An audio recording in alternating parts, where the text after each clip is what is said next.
गरुड़ पुराण के अनुसार मांस खाना पाप है या पुण्य।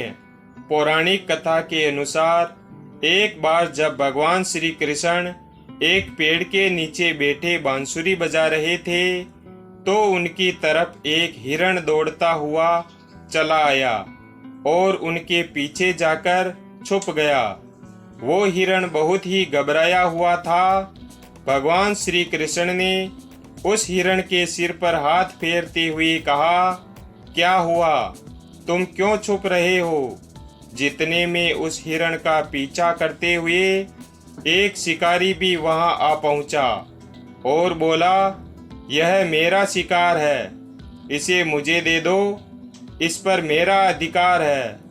तब भगवान श्री कृष्ण बोले, हर जीवित जीव पर उसका खुद का अधिकार होता है, न कि किसी और का।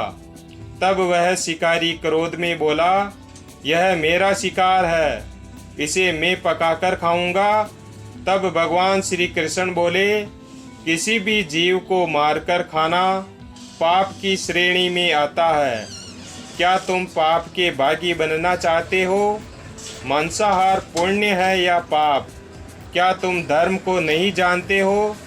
तब वह शिकारी बोला, मैं तुम्हारे जितना ज्ञानी तो नहीं कि यह जानूं कि मांसाहार पुण्य है या पाप, पर मैं यह जानता हूँ कि जीव को मारकर खाना इसमें कोई हर्ज नहीं है।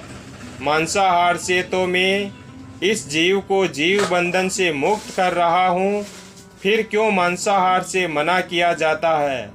वैसे भी मैं इसको मारकर नीच योनि से मुक्ति दिलाकर पुण्य ही कमा रहा हूँ, फिर इस पर पाबंदी क्यों? इसे तो प्रोत्साहित करना चाहिए। जहाँ तक मैंने सुना है, जीव हत्या तो शास्त्रों में भी बताया गया है। राजा लोग शिकार किया करते थे। आप ही बताइए, मांसाहार पुण्य है या पाप? भगवान श्री कृष्ण समझ गए कि इसकी बुद्धि मांस खाने के कारण तामसिक हो गई है और इसने सोचने और समझने की बुद्धि भी खो दी है। फिर भगवान श्री कृष्ण बोले, तुम्हारे इस विषय पर पहले मैं तुम्हें कोई राय नहीं दूंगा। मेरी एक छोटी सी कथा सुनने के बाद तुम्हें उत्तर देना है कि मांसाहार पुण्य है या पाप है, और तुम्हें मांस खाना है या नहीं। वह शिकारी सोचने लगा कि इसमें मेरा तो कोई घाटा है नहीं, इस कथा को मैं सुन ही लेता हूँ, मेरा मनोरंजन भी हो जाएगा और बाद में मुझे इस हिरण का मांस भी मिल जाएगा। तो भगवान श्री कृष्ण ने शिकारी से कहा कि सुनो, एक बार मगध में खाद्य संकट खड़ा हो गया तो अन्न का उत्पादन भी कम हो रहा था। राजा को चिंता हुई कि यदि इस समस्या का शीघ्र निदान नहीं किया गया तो संरक्षित अनाज कोष भी खत्म हो जाएगा और संकट भीषण हो जाएगा। तो राजा ने अपनी राजसभा में मंत्रियों से पूछा, देश की खाद्य समस्या को सुलझाने के लिए सबसे सस्ती वस्तु क्या है? मंत्रीगण सोच में पड़ गए। चावल, गेहूं, आलू इत्यादि पदार्थों को उगाने के लिए बहुत श्रम करना पड़ता है।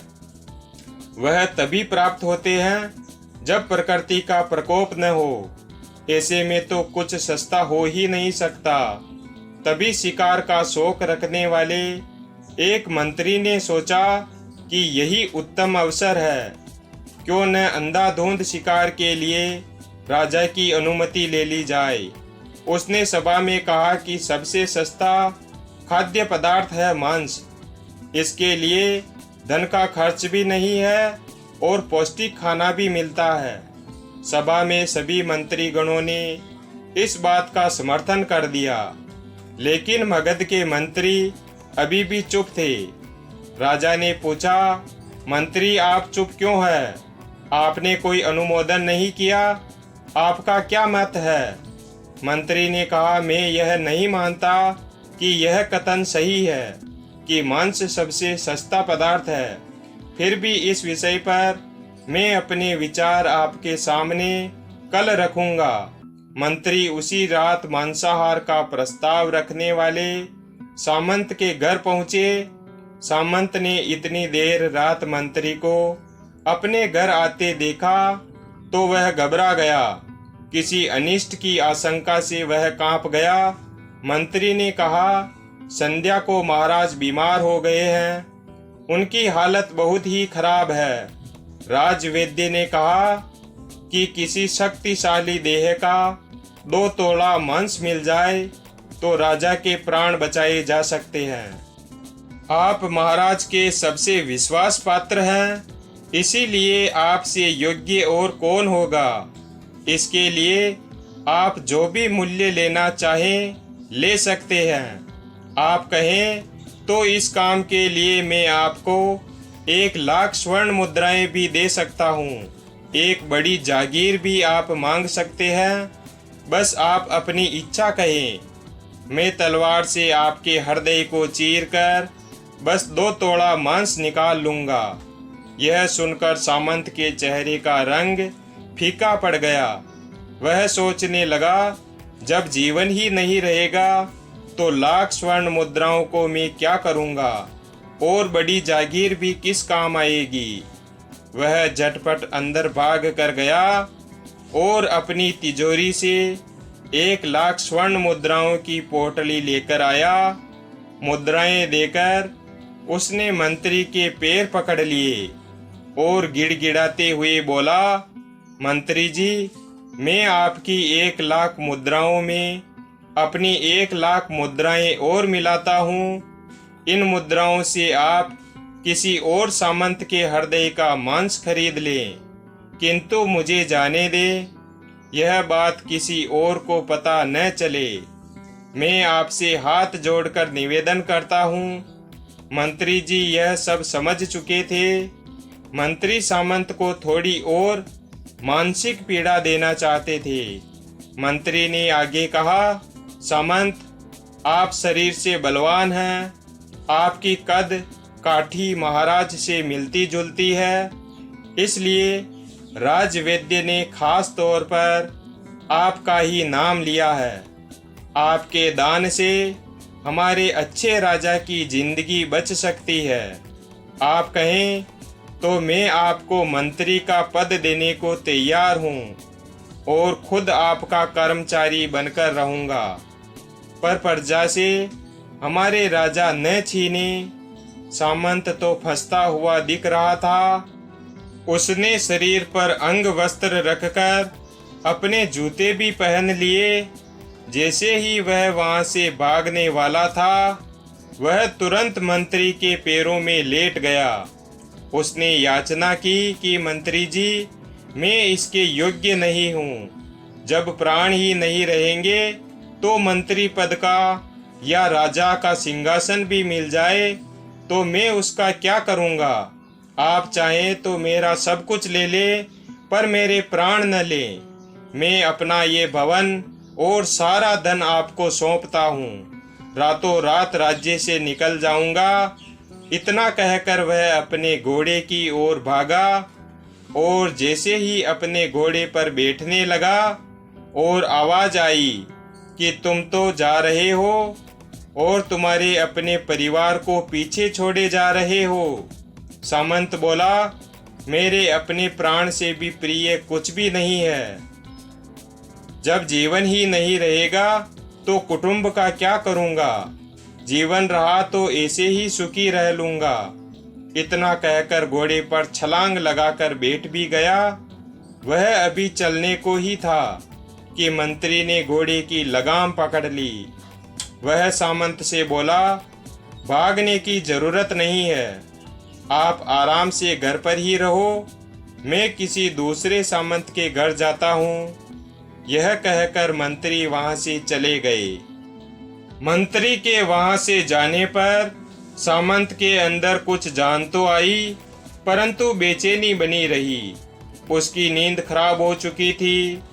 मुद्राएं लेकर मंत्री बारी बारी से सभी सामंतों के घर पहुंचे और सभी से राजा के लिए हृदय का 2 तोला मांस मांगा परंतु कोई भी देने के लिए राजी नहीं हुआ। सबने अपने बचाव के लिए मंत्री को किसी ने 1,00,000 तो किसी ने 2,00,000 मुद्राएं तक दे दी। इस प्रकार मंत्री ने एक ही रात में लाखों स्वर्ण मुद्राएं जमा कर ली। फिर सुबह होने से पहले ही अपने महल में पहुंच गया। अगले ही दिन राज्यसभा में सभी सामंत समय से पहले ही पहुंच गए। सभी यह जानना चाहते थे कि राजा स्वस्थ है कि नहीं, लेकिन कोई भी किसी से भेद नहीं खोला था। सबको राजवैद्य की तलाश थी, उनसे ही उन्हें कुछ सूचना मिल सकती थी। मंत्री ने सैनिकों को आज्ञा दे रखी थी कि जब तक महाराज राज्यसभा में न आए तब तक किसी भी सामंत को भी महल से बाहर जाने की आज्ञा नहीं है। राजा सभा में अपनी चिर परिचित गति में आए और अपने सिंहासन पर आकर बैठे। सभी सामंतों ने देखा कहीं से भी राजा उन्हें अस्वस्थ नहीं लगे। उन्हें तो कुछ हुआ ही नहीं था। मंत्री ने उनसे झूठ बोला। हर सामंत के मन में यही विचार चल रहा था, पर कोई भी किसी और को कुछ भी नहीं बोल रहा था। तभी मंत्री ने राजा के समक्ष 40 लाख स्वर्ण मुद्राएं रख दी। राजा ने पूछा, ये स्वर्ण मुद्राएं किसके लिए है और कहां से आई? मंत्री ने कहा, 2 तोले मांस के लिए इतनी धनराशि जुटाई है, पर मांस नहीं मिला। अपनी जान बचाने के लिए सामंतों ने यह मुद्राएं दी है। अब आप यह विचार कीजिए कि मांस कितना सस्ता है। राजा को बात समझ में आ गई। उन्होंने प्रजा को अतिरिक्त परिश्रम करने का निवेदन किया और राजा के अनाज भंडार में से अनाज निकालकर श्रमिकों को दिया गया। उन्होंने पौष्टिक सब्जियों की खेती का तुरंत आदेश दिया। वह 40 लाख स्वर्ण मुद्राएं इसी कार्य के लिए और श्रमिकों के कल्याण के लिए खर्च की गई। ऐसे साग सब्जी तेजी से उगी जिससे प्रजा का कल्याण भी हुआ और पौष्टिकता भी मिली। कुछ समय बाद मौसम अनुकूल हुआ और खेती लहराने लगी। इस प्रकार राज्य से खाद्य संकट दूर हुआ। परमात्मा से यह ज्ञान पाकर शिकारी परिपूर्ण हो गया और उसे ज्ञान की प्राप्ति हो गई और वह जान गया कि महानता जीवन लेने में नहीं बल्कि जीवन देने में है। शिकारी भगवान श्री कृष्ण के आगे हाथ जोड़कर वहां से चला गया और उसने कसम खाई कि वह अपने संपूर्ण जीवन में किसी को भी कभी चोट नहीं पहुंचाएगा।